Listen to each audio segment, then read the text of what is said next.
freaking love this opening. Alright. Oh, I got a bit too excited there. Sorry if I sound a bit weird. Feeling a little bit sick right now. So, let's get into it. That's really fucking... Oh, shit. Really awkward opening. Good morning, good afternoon, good evening, guys. Welcome to Otaku Chris is Talking. This is your weekly Boku no Hero Academia anime review. This is for Season 2, Episode 11, or Episode 24, for those of you who count like that. Now, this episode was... Okay, I'm going to say it from the beginning. It was 10 out of 10, okay? Now...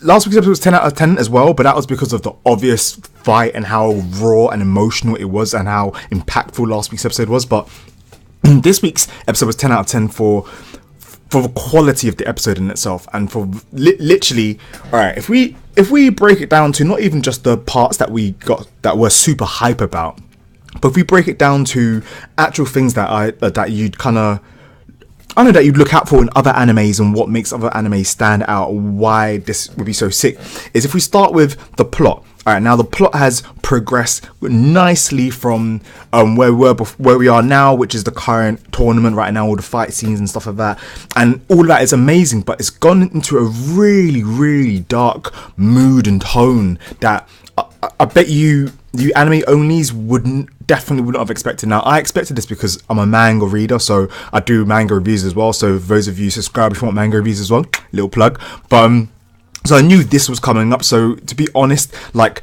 I wasn't like totally shocked, but I totally forgot when it was going to happen, because obviously this was like a year and a half ago, I think, when I was at this point. So it really, really, really did kind of sneak up on me. Let's just say it snuck up on me, and I was like, oh, whoa.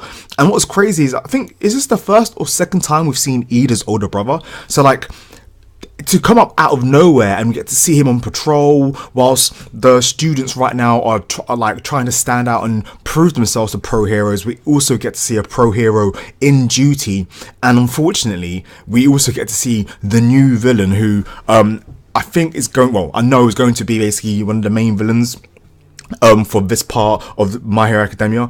But let's just say it gets crazy.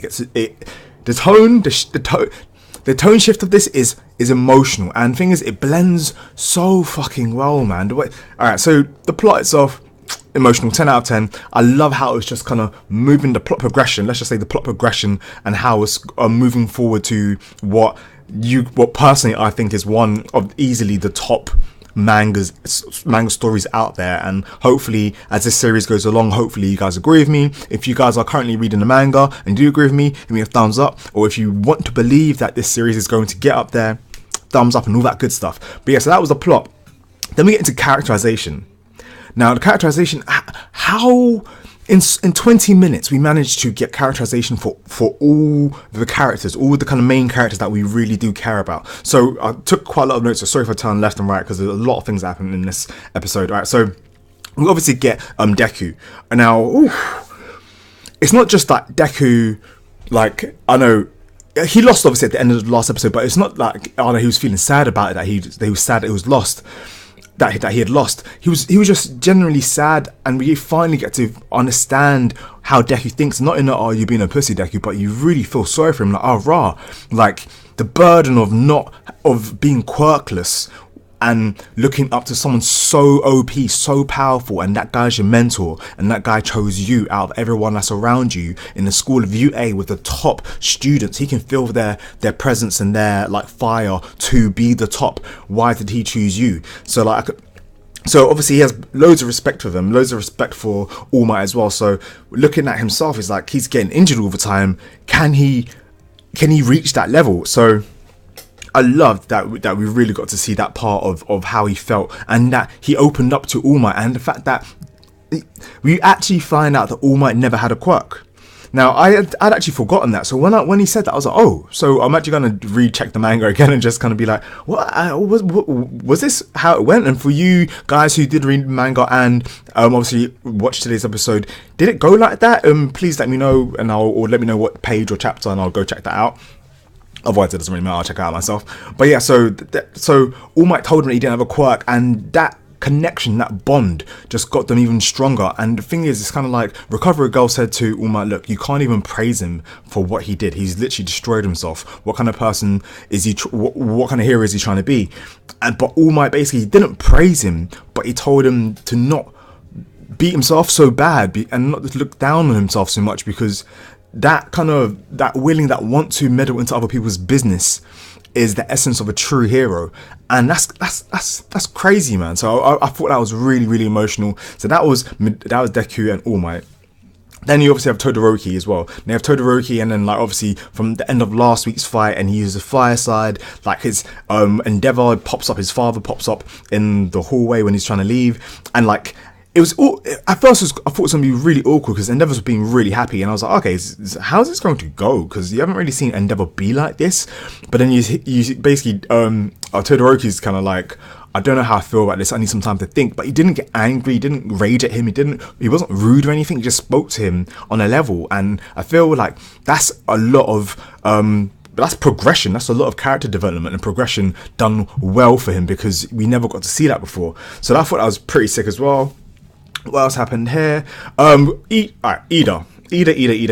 had the most in this episode. This episode was mostly about him. Sorry, I got some bloody pop-up come up on my screen. So this episode was mostly about Ida.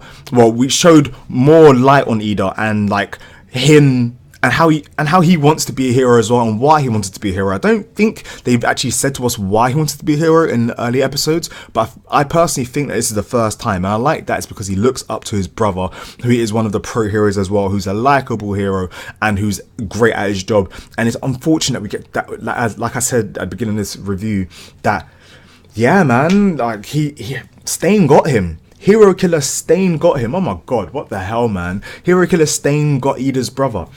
In this kind of episode, when there's so much depth going on, this is also happening. This is a great, like, oh my god, Bones are doing amazing, and mangaka of the series, fucking emotional. Really, this is what I'm trying to say. Like, everything I'm trying to say is I'm not even going into the fights. The fights itself were sick. Ida in this fight, like his speed, the speed that he was able to fight when he's fighting Todoroki, he was doing the kicks.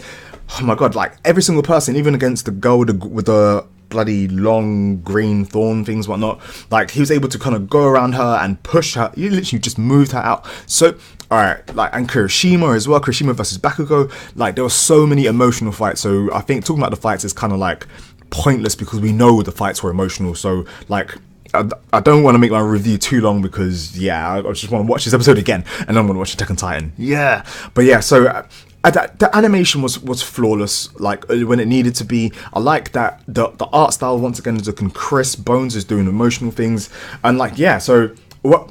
Like Stain. I just want to finish off with Stain. The last character is the new villain Stain, and basically he believes that all heroes are fake, and they're just basically doing it for the money and for the fame, which is kind of true, because they just kind of want to be in the spotlight, and he thinks that like they all need to die. So that's why he took out Ida's older brother. But what's crazy is he believes that no one's allowed to kill him apart from All Might. What the actual hell? This is crazy. Like, where is this going? And then at the end, you have the League of Villains who come to recruit him. And like, where is this going to go? I don't remember clearly where this is going to go, but I'm very, very fucking excited. Anyways, what do you guys think about this episode? Are you guys excited? What's your favorite part? Who was your favorite fight?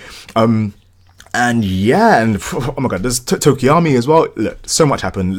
Like, what was your favorite part? And literally, let's join the discussion. I'll be there as well. So yeah, if you enjoyed this review, Saitama Zara, say bye. Also, Chris is talking. Subscribe, like, and share, all that good stuff. Peace.